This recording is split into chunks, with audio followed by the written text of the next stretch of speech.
All right. I got asked a question. How long should you continue using bands and chains? Specifically, let's just to make it as uncomplicated as possible. Just how long should you use bands leading up to a meet? So how many weeks or days out or whatever should you stop utilizing bands? If you're doing like dynamic effort work, speed work, or something, if a major part of your program is, banded work for some kind of, one of your training days or whatever. So it's kind of a cool question because it depends. There's really, if we're breaking it down to about as general as it gets, there's really two kinds of lifters, two kinds of people in general. Like basically, you get lifters that are really good at like grinding heavy weights. They can basically, pretty much, if they can get it moving a little bit, they can lock the thing out. It's going to take a little while, and it's going to look like just a really good grind. So someone that's really good at that max effort, just like really pushing through for a long period of time. So that's one lifter. You get another lifter that's a super explosive guy. Can really, weights don't really slow down until they get to like 90-95+%, and everything looks like an opener, even though it's max or near max or whatever. So those are kind of your two, a naturally grinding athlete and naturally explosive athlete. So that really comes into play there. So for your just naturally explosive guy, personally, for either instance here, you've used bands up until this point, and hopefully you've gotten stronger throughout your training program, throughout your preparation for the competition that you're going into. I feel the same way with like limiting accessory and assistance work and stuff. You used all of this stuff to improve and get you to where you are now. Why are you just going to drop something? You should continue using it as long as you can and feel recovered enough to compete and hopefully do a little better than you did the last time.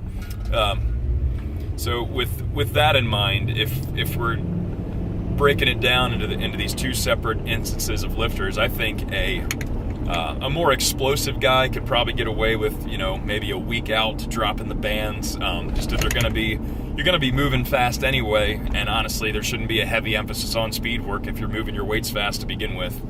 Should be focusing on more kind of max effort, kind of grinding, kind of repeated effort stuff. For that grinding athlete, use bands, whatever, use that explosive, use that dynamic effort method all the way up until a couple days before, especially for like a guy or an athlete or a lifter that's a lot better at that grinding, just a really good strainer as opposed to a really explosive person.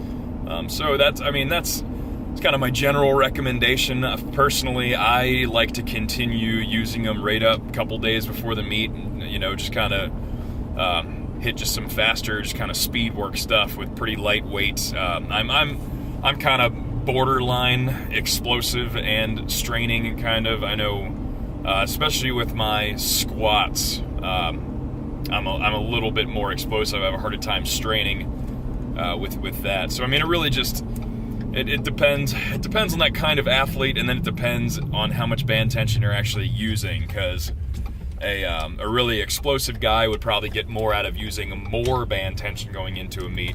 A really straining guy would probably get more out of using less. Just kind of you move faster with less tension on there. Just working on just true explosive strength. Really, if you're doing speed work and to get faster anyway, you better be doing some kind of actual explosive work, which is just plyometrics, jumps, throws, shit like that. But I know it's kind of a broad answer, but there's more than one answer, and it's really situational. But I would personally, and I do personally, continue utilizing that kind of stuff basically right up until the meet. Again, it's all this stuff. It's a combination of all these things that helped you improve. It's not just one thing. So cutting one thing out with any appreciable amount of time is definitely going to limit that performance, especially when you take into account like residual training effects and things like that, like explosive strength and maximal strength. have the shortest residual training effect. So once you stop training speed, you only have about, most people only have 4 to 7 days or something like that before you start getting decrements in performance because of not training that aspect of it anymore. But that's just me. Hopefully that clarified it a little bit. I know that was all over the fucking place, but yeah, that's my answer to that one.